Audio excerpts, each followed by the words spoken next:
Good morning students. आज class 9 के इस वीडियो में हम एक्सरसाइज 7.1 का छठा सवाल सॉल्व करेंगे। 5 तक का सवाल कल हल हो चुका है, तो हम छठा सवाल सॉल्व करते हैं।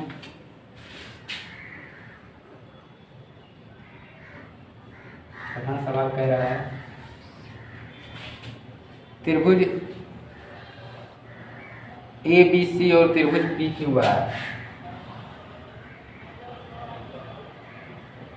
ए बी सी और एक त्रिभुज है पी क्यू आर। कोण ए जो है कोण क्यू के बराबर है। क्यू है, आर है, यहाँ पी है। क्यों?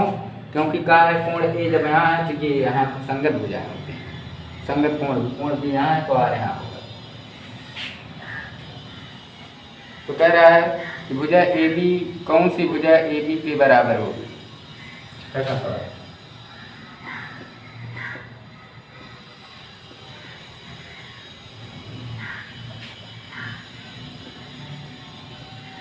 ये इसने दे रखा है त्रिभुज ए बी सी जो है सर्वांगसम त्रिभुज पी क्यू आर, यानी इसके तीनों भुजाएं तीनों संगत भुजाओं के बराबर है। तो आप यही मानना है कि सर्वांगसम का मतलब ये होता है कि जब सर्वांगसम है दोनों त्रिभुज तो संगत भुजाएं तीनों संगत भुजाओं के दूसरे त्रिभुज के बराबर होती हैं। इसमें दिया है कोण ए बराबर दिया है कोण क्यू के, कोण बी बराबर है दिया है कोण आर के। इसलिए कोण सी बराबर होगा किसके? कोण पी के। अरे भाई ये दो कोण, ये इसके बराबर, ये इसके बराबर, तो ये इसके बराबर है ना। अब ये पूछ रहा है तो ए बी भुजा किस भुजा के बराबर होगी? तो ए बी के संगत भुजा कौन है? अतः ए बी बराबर होगा किसके? क्यू आर के। ए बी किसके भुजा के बराबर होगा? क्यू आर भुजा के। यही हमको पूछ रहा है, तो इसके बराबर होगा। तो यहाँ ध्यान दीजिए, अगर आप यहाँ शुरू करते पी क्यू आर तो यहाँ ए है तो क्यू यहाँ आता, तो संगत कोण नहीं ना होते एक दूसरे के, तो इस नाते ये रखना पड़ा। अब है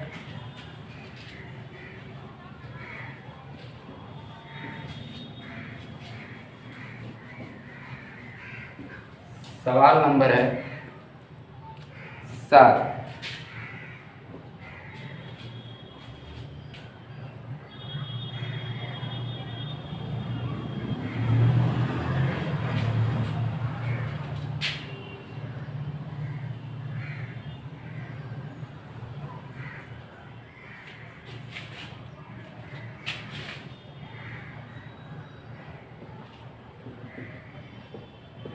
ये दिया है सम्मुख आकृति में डी तथा ई त्रिभुज एबीसी की भुजा बीसी पर दो बिंदु इस प्रकार है।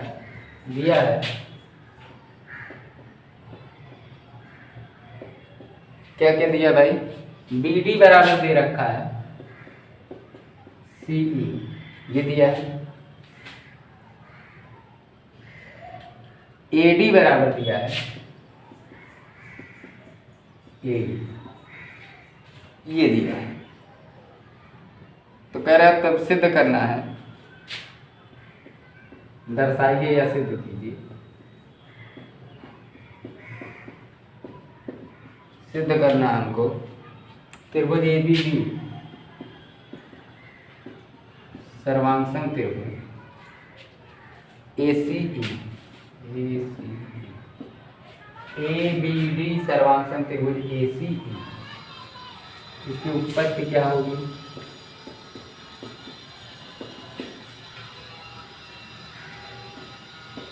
यानी यह त्रिभुज इस त्रिभुज के सर्वांगसम है। यहाँ पे ध्यान दीजिए,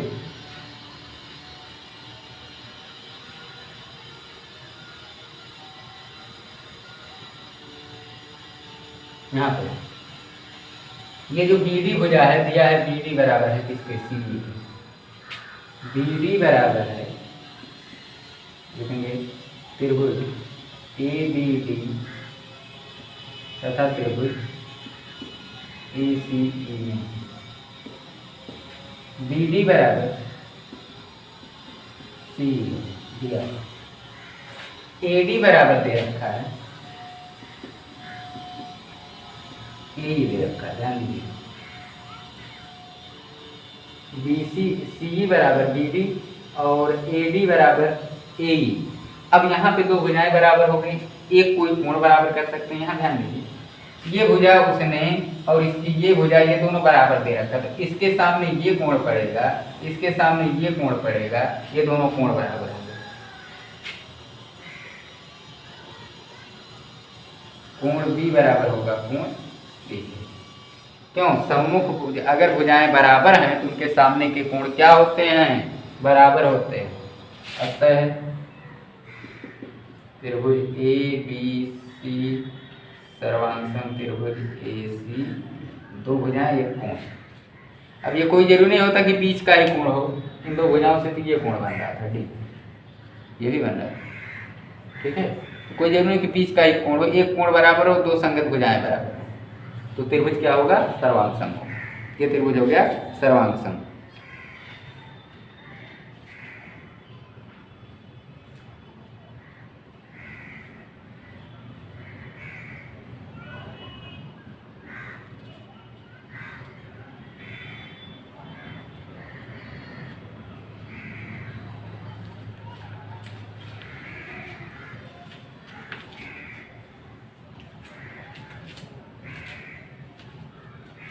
अब है सवाल नंबर 8।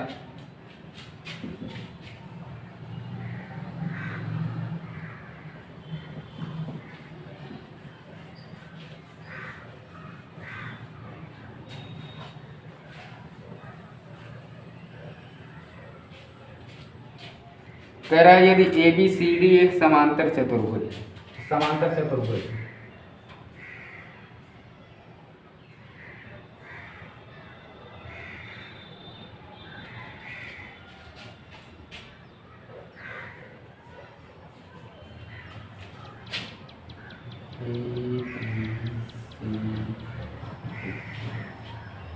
तो क्या कह रहा है?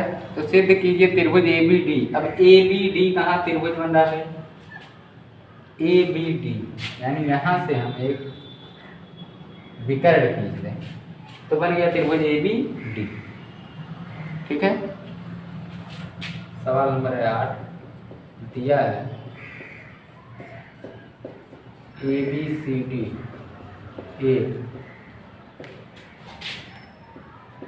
समांतर चतुर्भुज है, सिद्ध करना है।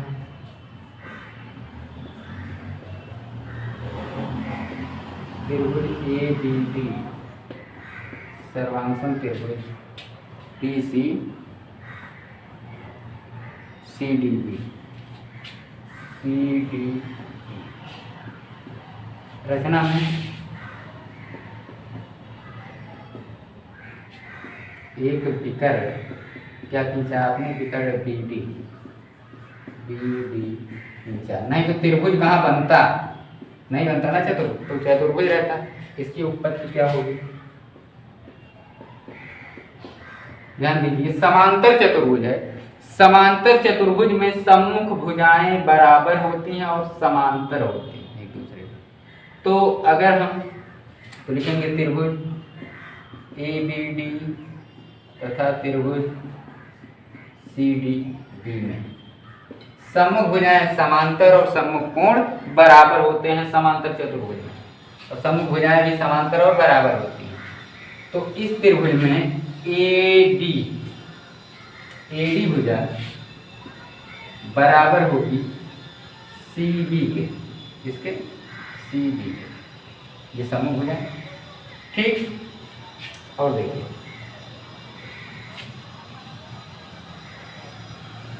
हम इसको और इसको ले सकते हैं, तो हो गया हमारा ये भुजा इसके बराबर होगी। ए बी बराबर है किसके? सी डी, और ये दोनों सम्मुख कोण हैं, ये और ये दोनों सम्मुख कोण हैं। कोण ए बराबर होगा कोण सी। क्यों बराबर है? समांतर चतुर्भुज की सम्मुख भुजाएं बराबर होती हैं, उनके सम्मुख कोण भी बराबर होते हैं। अतः त्रिभुज ए बी डी सर्वांगसम त्रिभुज सी डी, तो इस तरीके से इसको सिद्ध करना है। ये ए डी सी डी के बराबर, ए डी सी बी के बराबर, ए बी सी डी के बराबर और ये कोण इसके बराबर। अगर हम चाहें तो ये इधर का कोण इसका इधर का कोण, ये दोनों एकांतर कोण है, ये भी बराबर होगा। तो फिलहाल आज के वीडियो में बस यहीं तक, फिर अगले वीडियो में थैंक यू।